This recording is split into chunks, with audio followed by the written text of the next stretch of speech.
क्या हुआ जब एक लड़की की शादी तोते से हो गई? जी हाँ, आपने सही सुना। एक खूबसूरत लड़की की शादी एक तोते से हो गई और उसके बाद उस तोते ने लड़की के साथ जो किया, उसे देखकर सब हैरान रह गए। आखिर ऐसा क्यों हुआ कि लड़की को एक तोते से शादी करनी पड़ी? आइए जानते हैं। बहुत समय पहले की बात है। चारों ओर हरियाली से भरा एक छोटा सा गांव था, जहां लोग सादगी से जीवन बिताते थे। उसी गांव में कृपाल नाम का एक व्यक्ति अपनी पत्नी शारदा और बेटी नीलम के साथ रहता था। कृपाल अपने पूरे गांव में अपनी सच्चाई, ईमानदारी और भले स्वभाव के लिए जाना जाता था। वो इतना सीधा साधा इंसान था कि अगर कोई उससे मदद मांग ले तो वो बिना किसी स्वार्थ के, बिना कुछ सोचे समझे उसकी सहायता करने को तैयार हो जाता। चाहे खेतों का काम हो, किसी गरीब का दुख हो या किसी पड़ोसी की परेशानी, कृपाल हमेशा सबसे आगे खड़ा दिखाई देता था। उसकी पत्नी शारदा स्वभाव से बहुत शांत और सहनशील थी, लेकिन उसका स्वास्थ्य अक्सर ठीक नहीं रहता था। आए दिन वो किसी न किसी बीमारी से घिरी रहती। उनकी बेटी नीलम गांव की सबसे सुंदर और संस्कारित लड़की मानी जाती थी। उसकी आंखों में एक अलगसी मासूमियत थी, चेहरे पर सादगी की चमक और व्यवहार में गजब की विनम्रता। वो अपने माता पिता की हर बात मानती थी और पूरे मन से उनकी सेवा करती थी। कृपाल रोज सुबह सूरज निकलने से पहले उठ जाता। हल्की सी चाय पीकर वो अपने खेतों की ओर निकल जाता, जहां दिन भर कड़ी मेहनत करता। इधर नीलम घर का सारा काम संभालती, चूल्हा चौका, साफ सफाई, पानी भरना, पशुओं की देखभाल, सब कुछ वही करती। साथ ही वो अपनी मां शारदा का भी पूरा ध्यान रखती। जब शारदा की तबीयत ज्यादा खराब हो जाती तो नीलम उनके पास बैठकर उनके लिए दवाइयां लाती, उनका माथा सहलाती और उन्हें ढांढस बंधाती। एक दिन अचानक शारदा की तबीयत बहुत ज्यादा बिगड़ गई। उस दिन सुबह से ही वो कुछ अजीब सी लग रही थी। उनकी सांसें भारी थी और चेहरा पीला पड़ गया था। नीलम मां के पास बैठी थी। तभी शारदा ने करहाते हुए आंखें खोली। नीलम घबरा गई और जोर से बोली, मां, मां, आपको क्या हुआ? आप ठीक तो है ना? उसकी आवाज में डर साफ झलक रहा था। शारदा ने बड़ी मुश्किल से नीलम को अपने पास बुलाया। उनकी आवाज कमजोर थी, लेकिन शब्दों में गहरी चिंता छुपी हुई थी। उन्होंने कहा, बेटी, अब मेरा कोई भरोसा नहीं है। पता नहीं मैं कब तक जिंदा रहूंगी। तू अपने और अपने पिता का ध्यान रखना। ये सुनते ही नीलम की आंखों से आंसू बहने लगे। वो रोते हुए बोली, मां, आप ऐसा मत बोलो। आपको कुछ नहीं होगा। मैं हूं ना आपके पास। नीलम को मां की हालत देखकर बहुत डर लग रहा था। वो तुरंत खेतों की ओर भागी जहां उसके पिता काम कर रहे थे। हांफती हुई वो कृपाल के पास पहुंची और सारी बात बताई। कृपाल सब कुछ छोड़कर तुरंत घर की ओर दौड़ा। लेकिन जब वो और नीलम घर पहुंचे, तब तक बहुत देर हो चुकी थी। शारदा इस दुनिया को छोड़ चुकी थी। नीलम ये देखकर जोर जोर से रोने लगी। वो मां के शरीर से लिपटकर बिलखती हुई बोली, नहीं मां, आप हमें छोड़कर नहीं जा सकती। मेरे बिना आप कैसे चली गई? उस दिन कृपाल भी फूट फूट कर रोया। उसका जीवन साथी, जिसने हर सुख दुख में उसका साथ दिया था, उसे अकेला छोड़कर चली गई थी। घर में सन्नाटा छा गया। वो घर जो कभी शारदा की मौजूदगी से भरा रहता था, अब सूना सूना लगने लगा। धीरे धीरे समय बीतने लगा, लेकिन कृपाल के दिल का खालीपन कम नहीं हुआ। वो रोज की तरह खेतों में जाता, मेहनत करता, पर उसका मन किसी भी काम में नहीं लगता। उसे हर पल शारदा की याद सताती। कभी उसे लगता जैसे वो अभी भी घर के किसी कोने में बैठी है, तो कभी उसकी आवाज कानों में गूंजने लगती। नीलम अपने पिता की हालत देखकर बहुत दुखी होती।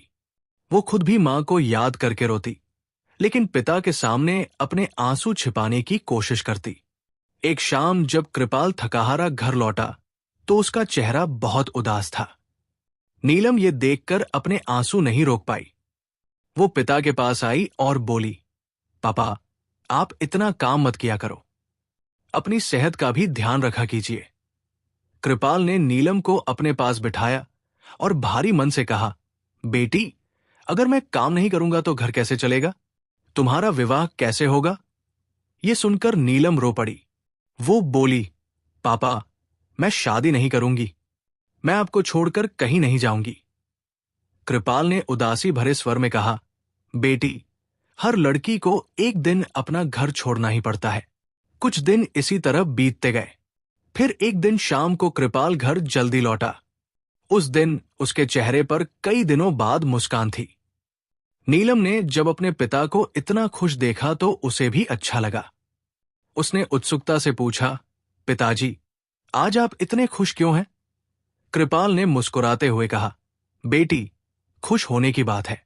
मैंने तुम्हारा विवाह पास के गांव के जमींदार राजेंद्र के बेटे रणवीर से तय कर दिया है। ये सुनते ही नीलम का दिल बैठ सा गया। उसने धीमी आवाज में कहा, पिताजी, मैंने आपसे कहा था कि मैं शादी नहीं करना चाहती। लेकिन अपने पिता के चेहरे पर खुशी देखकर वो चुप हो गई। मां के जाने के बाद उसने अपने पिता को कभी इतना खुश नहीं देखा था और वो उनकी खुशी छीनना नहीं चाहती थी। दिन बीतते गए, विवाह की तैयारियां शुरू हो गई। धीरे धीरे शादी का दिन भी आ गया। उस दिन नीलम दुल्हन की तरह सजी धजी अपने घर में बैठी थी। लाल जोड़े में वो बेहद सुंदर लग रही थी, लेकिन उसकी आंखों में आंसू थे। बारात आने वाली थी। तभी उसके पिता उसके पास आए और बोले, बेटी, अब तुम्हारी शादी होने वाली है। अपने नए परिवार में खुश रहना। अपने पति को कभी अकेला मत छोड़ना। चाहे जो हो जाए, हमेशा उसका साथ देना। इतने में बारात दरवाजे पर आ पहुंची। ढोलन गाड़ों की आवाज गूंजने लगी। शादी की रस्में शुरू हुई। 7 फेरे पूरे हुए। जैसे ही विवाह संपन्न हुआ और नीलम ने रणवीर के गले में वरमाला डाली, उसी पल कुछ ऐसा हुआ जिसे देखकर सभी के होश उड़ गए। रणवीर अचानक एक तोते के रूप में बदल गया। चारों तरफ अफरातफरी मच गई। बाराती और गांव वाले सब हैरान थे। कोई कुछ समझ नहीं पा रहा था। कोई कहने लगा लड़की का भाग्य खराब है, तो कोई कहने लगा लड़के पर कोई साया है। कृपाल ये सब देखकर सन्न रह गया। उसने कभी सपने में भी ऐसा नहीं सोचा था। उसने भारी दिल से नीलम से कहा, बेटी, अब यही तुम्हारा पति है। अब तुम्हें इसी के साथ रहना होगा। नीलम ने अपने पिता की बात मान ली। भारी मन और डरे हुए दिल के साथ वो उस तोते के साथ अपने ससुराल चली गई। जैसे ही वो वहां पहुंची, लोगों की भीड़ जमा हो गई। गांव की औरतें उसे ताने देने लगी। देखो, ये कैसी लड़की है जिसका पति शादी होते ही तोता बन गया। नीलम चुपचाप सब सुनती रही, आंसू पीती रही और अपने भाग्य को स्वीकार करती गई। नीलम अब अपने ससुराल में थी, लेकिन ये ससुराल किसी भी नई दुल्हन के सपनों जैसा नहीं था। उसके साथ कोई इंसान नहीं, बल्कि एक तोता था जिसे सब उसका पति मानते थे। घर के आंगन में खड़े लोग उसे अजीब नजरों से देख रहे थे। कुछ की आंखों में दया थी, तो कुछ की नजरों में डर और तिरस्कार। सास ससुर का चेहरा भी उतरा हुआ था। वे समझ नहीं पा रहे थे कि इस अनहोनी को कैसे स्वीकार करें। घर की औरतें आपस में फुसफुसा रही थी। कोई कहता, ये लड़की जरूर अभिशप्त है, तो कोई बोलता, ऐसी बहू से घर पर कोई विपत्ति ना आ जाए। नीलम का दिल हर शब्द के साथ और टूटता जा रहा था, लेकिन उसने किसी को जवाब नहीं दिया। उसने अपने सिर पर पल्लू ठीक किया और चुपचाप घर के अंदर चली गई। उस रात नीलम को एक छोटे से कमरे में ठहरा दिया गया। कमरे में उसके पास उसका वही पति तोता चुपचाप बैठा था। नीलम ने पहली बार ध्यान से उसे देखा। हरे पंख, चमकती आंखें, लेकिन उन आंखों में एक अजीब सी उदासी थी, जैसे वे कुछ कहना चाहते हों पर कह ना पा रहे हों। नीलम का दिल भर आया। वो धीरे धीरे तोते के पास गई और फर्श पर बैठ गई। उसने धीमी आवाज में कहा, मुझे नहीं पता हमारे साथ ऐसा क्यों हुआ, लेकिन अब मैं तुम्हें कभी अकेला नहीं छोड़ूंगी। तोता उसे बस देखता रहा। उसकी आंखों से मानो नमी छलक आई हो। नीलम ने उसे दाना पानी दिया और मन ही मन भगवान से प्रार्थना करने लगी कि उसे इस अजीब रिश्ते को निभाने की शक्ति दे। अगले दिन से नीलम ने घर की जिम्मेदारियां संभाल ली। वो सुबह जल्दी उठती, झाड़ू पोछा करती, खाना बनाती और पूरे घर का काम करती। कोई उससे सीधे बात नहीं करता था। जब वो रसोई में जाती तो औरतें चुप हो जाती। कई बार उसे सुनाई देता कि उसकी पीठ पीछे बातें हो रही हैं। फिर भी उसने शिकायत नहीं की। उसे बचपन से ही सिखाया गया था कि हालात चाहे जैसे भी हो, अपना कर्तव्य निभाना सबसे जरूरी है। दिन भर काम करते हुए भी उसके मन में एक ही सवाल घूमता रहता, आखिर उसके पति के साथ ऐसा क्यों हुआ? उसने तो कभी किसी का बुरा नहीं किया, फिर ये सजा उसे क्यों मिली? रात को जब सब सो जाते तो वो अपने कमरे में जाकर तोते से बातें करती। वो उसे अपने दिन भर की बातें बताती, अपने डर, अपनी उम्मीदें, सब कुछ। तोता ध्यान से उसकी बातें सुनता, कभी कभी पंख फड़फड़ाता जैसे कुछ कहना चाहता हो। समय धीरे धीरे बीतता गया। लोग नीलम की मेहनत और उसके धैर्य को देखने लगे। जो पहले उसे ताने देते थे, अब चुप रहने लगे। घर के बुजुर्ग भी समझने लगे कि ये लड़की किसी तरह से दोषी नहीं है। फिर भी उसका जीवन आसान नहीं था। हर त्योहार, हर शुभ अवसर पर उसे अपने अधूरेपन का एहसास होता। 5 साल बीत गए। इन 5 वर्षों में नीलम ने कभी अपने भाग्य को कोसा नहीं। उसने अपने पति को पूरे मन से स्वीकार किया और उसी रूप में उसकी सेवा की। लेकिन उसके मन की जिज्ञासा अब भी शांत नहीं हुई थी। वो जानना चाहती थी कि श्राप की जड़ क्या है। एक दिन की बात है, दोपहर का समय था। नीलम आंगन में झाड़ू लगा रही थी। तभी दरवाजे पर किसी के आने की आवाज हुई। बाहर एक सिद्ध पुरुष, एक महात्मा खड़े थे। उनके चेहरे पर तेज था और आंखों में गहरी शांति थी। उन्होंने धीमी आवाज में कहा, बेटी, मुझे भूख लगी है, क्या तुम मुझे कुछ भोजन करा सकती हो?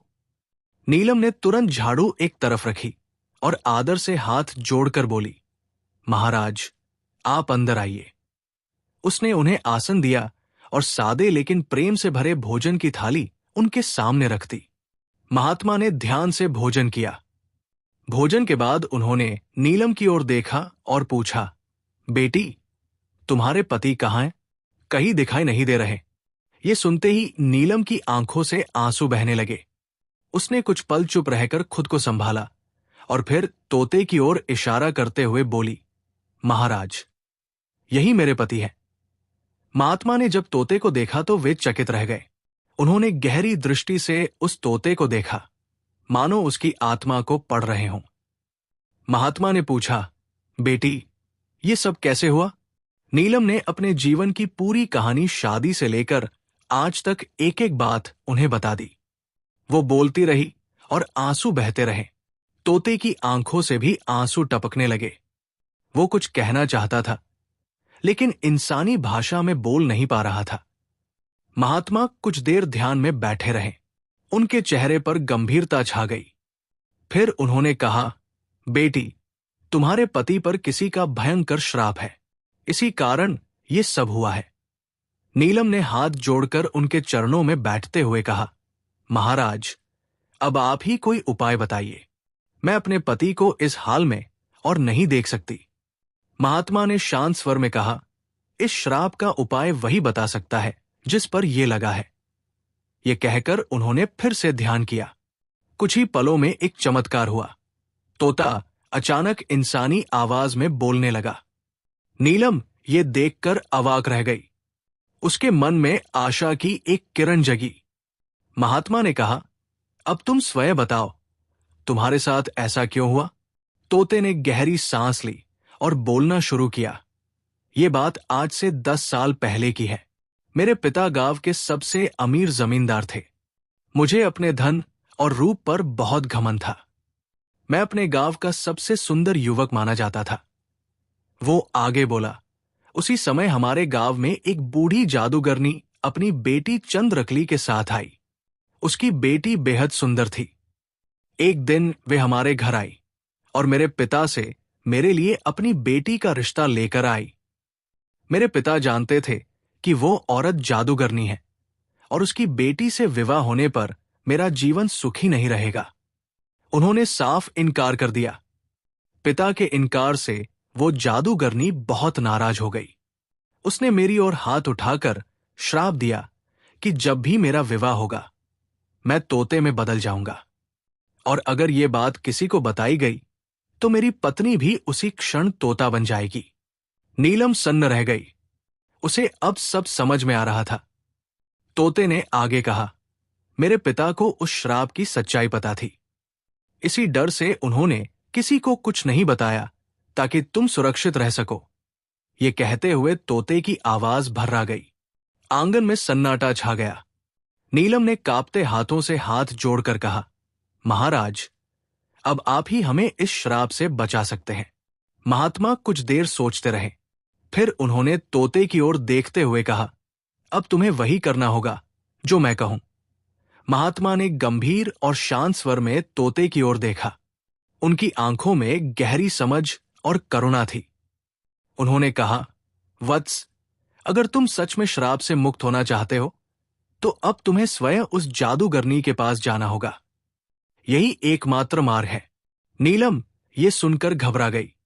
उसका चेहरा पीला पड़ गया। वो तुरंत महात्मा के पास आकर बोली, महाराज, वो जादूगरनी बहुत क्रूर है जिसने बिना सोचे समझे इतना बड़ा श्राप दे दिया। वो मेरे पति के साथ क्या कर देगी? मैं डरती हूं। महात्मा ने नीलम की ओर देखा और बड़े ही स्नेह से बोले, बेटी, डर को अपने मन में स्थान मत दो। जब नियत शुद्ध हो और उद्देश्य सही हो तो कोई भी बुरी शक्ति नुकसान नहीं पहुंचा सकती। तुम्हारे धैर्य और सेवा ने ही आज ये अवसर दिया है। तोता अब तक चुपचाप सब सुन रहा था।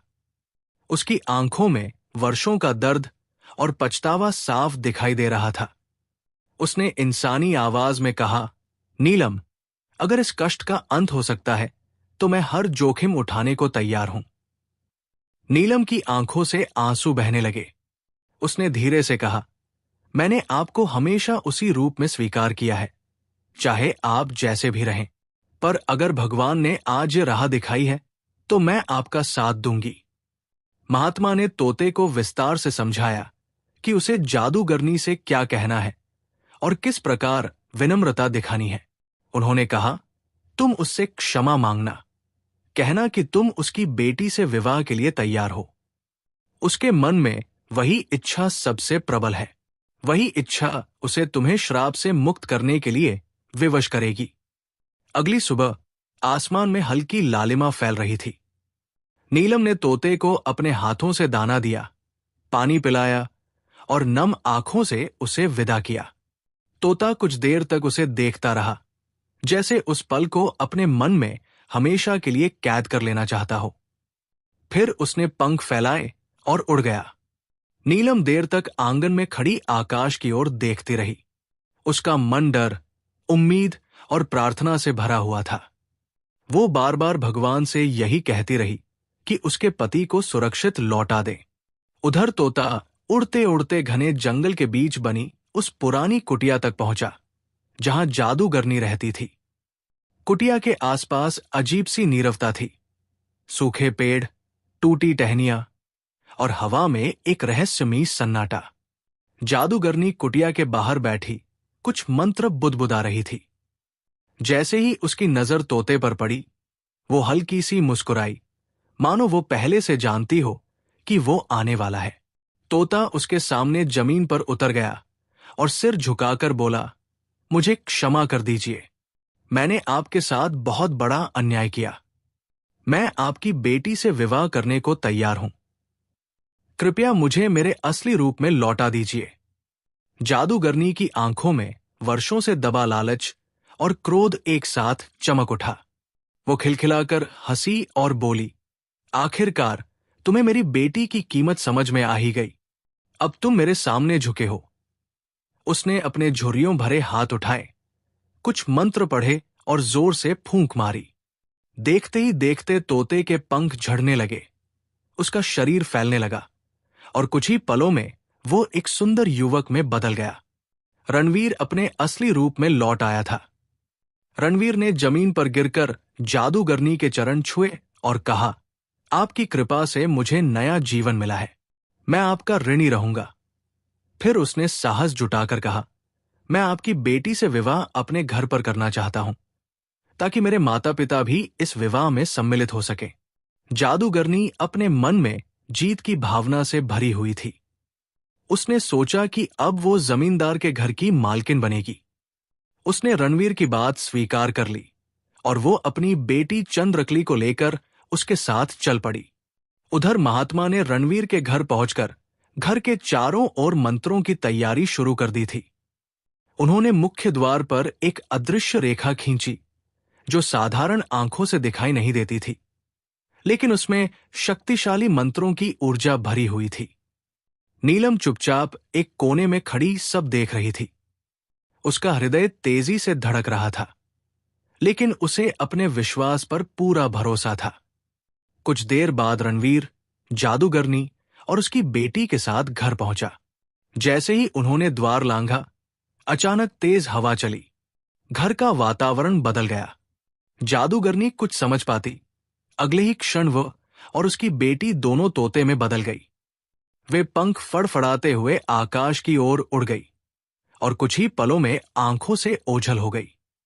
घर में कुछ क्षणों तक सन्नाटा छाया रहा।